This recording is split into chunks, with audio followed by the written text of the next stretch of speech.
সময়ের সাহসীবীর হাসনাত আব্দুল্লাহকে, তার কারণ তার পুরোটাই হলো কলিজা। আমরা গত একদিন আগে দেখেছিলাম মাত্র 30 জন নিয়ে ডক্টর মোহাম্মদ ইউনূসের যমুনার বাসার সামনে রাত 11টার দিকে মাত্র 30 জন লোক নিয়ে গিয়ে রাস্তায় বসে গেল। মাত্র 24 ঘন্টার ভেতরে 1 লক্ষ লোক নিয়ে শাহবাগে জড়ো হলো। তামাম বাংলাদেশের কোটি জনতা রাজপথে নেমে হাসনাত আব্দুল্লাহকে সমর্থন দিয়ে প্রমাণ করলো জুলাই মরে যায়নি, জুলাই বেঁচে আছে। জালেমের জুলুমের বিরুদ্ধে যখনই ডাক দেওয়া হবে বাংলাদেশের কোটি জনতা আওয়ামী লীগকে লাল কার্ড দেখানোর জন্য রাজপথে নামবে। জামাত ইসলাম সহ চরমোনাই সহ ইসলামী দলের নেতৃবৃন্দু রাজপথে নেমে মিছিল করার আগেই তার আল্লাহর শুকরিয়া আদায় করে শুকুর গুজার করে সিজদায় চলে গেছে। আল্লাহু আকবার বলবেন না? এটাই হলো ইসলামের শিক্ষা। যখন আমরা বিজয় পাবো, আল্লাহ যখন আমাদের বিজয় দেবে, কার শুকরিয়া আদায় করব? আল্লাহ বলছেন ফাসাব্বিহ বিহামদি রাব্বিকা ওয়াস্তাগফির। আল্লাহ বলতেছেন আমি যখন তোমাদের বিজয় দেই তখন নাচ গান নয়, ঢোল তবলা নয়, তখন তোমরা আল্লাহর ইস্তেগফার করো, আল্লাহর কাছে ইস্তেগফার করো, দোয়া করো, তাসবিহ পড়ো, আল্লাহকে সিজদা করো। আল্লাহু আকবার বলেন। সুতরাং জামাত ইসলাম চরমোনাই হেফাজত খেলাফত মজলিস সব ইসলামী দলগুলোকে সাধুবাদ দেই। আল্লাহর শুকরিয়া করেছে সারা দেশ, আনন্দ চলতেছে। আর একটা কথা আমি পরিষ্কার করে বলি, আমরা ধন্যবাদ দেই সময়ের সাহসীবীর হাসনাত আব্দুল্লাহকে, তার কারণ তার পুরোটাই হলো কলিজা। কথা বলে না কেন? বহু সমন্বয়ক আছে, হাসনাত আব্দুল্লাহর মতো সাহসী লোক আমরা দেখি নাই। তিনি হলেন সময়ের সাহসী বীর ক্যাপ্টেন হাসনাত আব্দুল্লাহ। স্বৈরাচার হাসিনা পালিয়ে যাওয়ার পরে বাংলাদেশে বহু ষড়যন্ত্র হয়েছে। আওয়ামী লীগরা মাঠে নেমেছে শ্রমিক লীগ সেজে, হিজড়ে লীগ সাজে, হিন্দু লীগ সাজে, রিক্সা লীগ সাজে। এ কথা কন না গা?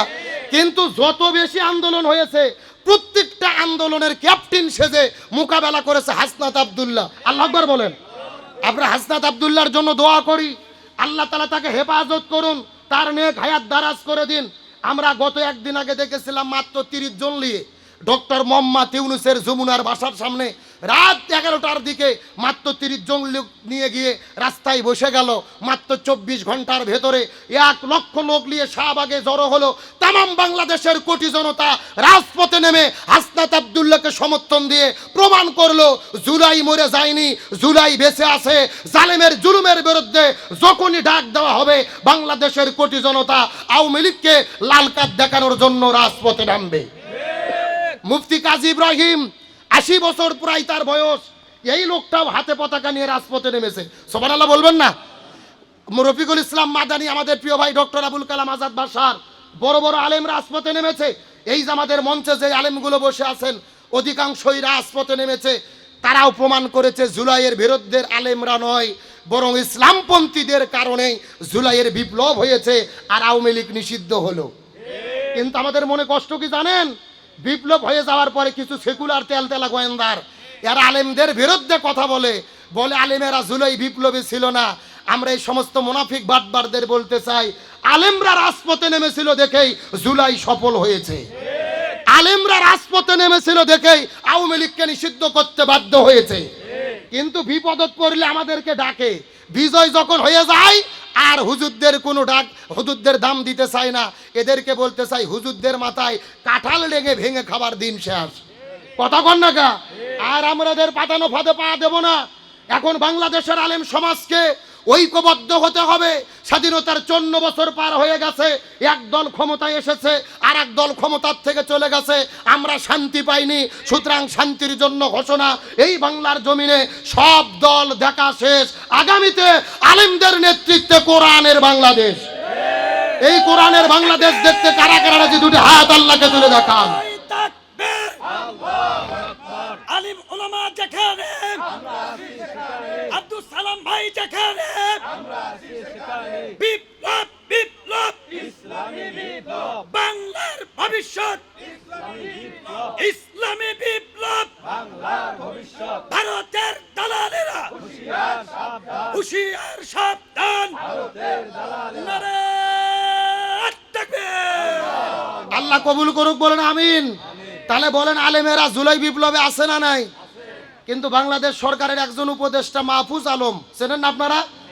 মানে মাথা মোটা মাহফুজ আলম সুযোগ পেলেই শুধু ইসলাম বিদ্বেষীদের বিরুদ্ধে লেখালেখি করে আর বক্তব্য দেয়।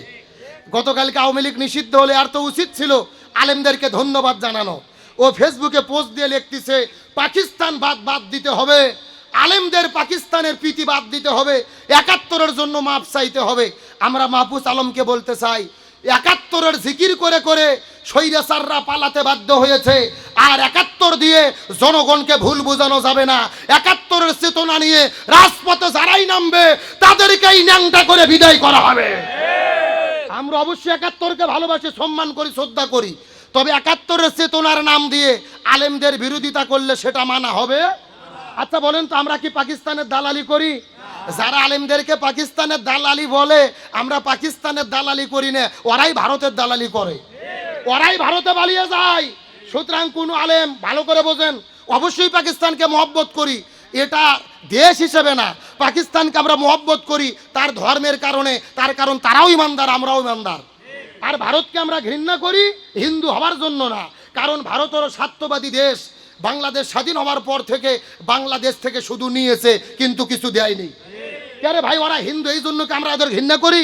না, আমরা বাংলাদেশের হিন্দুদের তো ভাইয়ের মতো ভালোবাসি, তাদের জামাই আদর দিয়ে আমরা একই সঙ্গে বসবাস করি।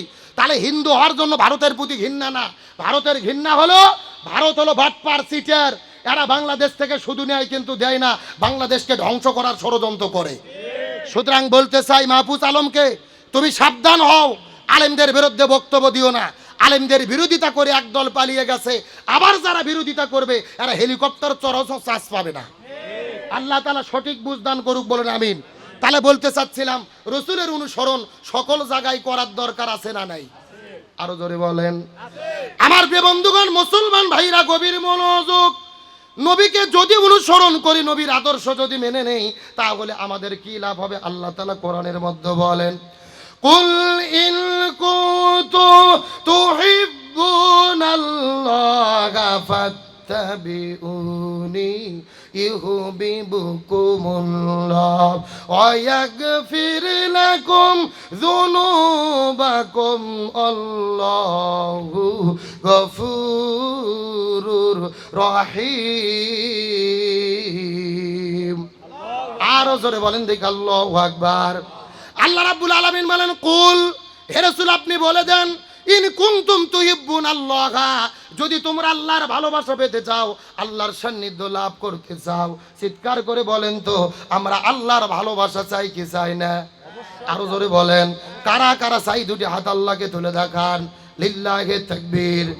এ মুসলমান ভাইরা, হাত নামান, গভীর মনোযোগ। আল্লাহ বলছেন, যদি তোমরা আমি আল্লাহ আমার ভালোবাসা পেতে চাও, আর তোমরা তোমাদের জীবনের গুনাহকে মাফ করে নিতে চাও, তোমাদের কাজ হলো দুইটা, তোমাদের কাজ হলো একটা, ফাত্তাবিউনি, তাহলে তোমরা আমি নবী আমাকে অনুসরণ করো। বলেন সুবহানাল্লাহ। আমরা যদি আল্লাহর ভালোবাসা পেতে চাই, অনুসরণ করতে হবে কাকে? একটু কথা বলেন। আল্লাহকে কেন? রসুলকে। জোরে বলেন কাকে? আরো জোরে বলেন কাকে? আর যদি রসুলকে অনুসরণ করো, পুরস্কার হইলে দুইটা। জোরে বলেন কয়টা? এক নম্বর, ইয়াগফির লাকুম যুনুবাকুম, আমি আল্লাহ তোমাদের জীবনের গুনাহ মাফ করে দেব, আর আমি আল্লাহ তোমাদের জান্নাতের মেহমান বানাইয়া দেব, আমি আল্লাহ তোমাদের ভালোবাসবো। চিৎকার করে বলেন আল্লাহু আকবার। এখন নবীকে অনুসরণ করবেন কাকে? জাস্ট এই মেসেজটা কেমনে অনুসরণ করবেন দেওয়ার পর আপনাদের মধ্য থেকে দোয়া নেব। আপনাদের কি কষ্ট হচ্ছে? আলোচনা কি চলবে? তাহলে অনুসরণ করব কাকে? রসুলকে। জোরে বলেন কাকে? আমার প্রিয় বন্ধুগণ, মুসলমান ভাইরা গভীর মনোযোগ। আমার নবী যে মক্কা থেকে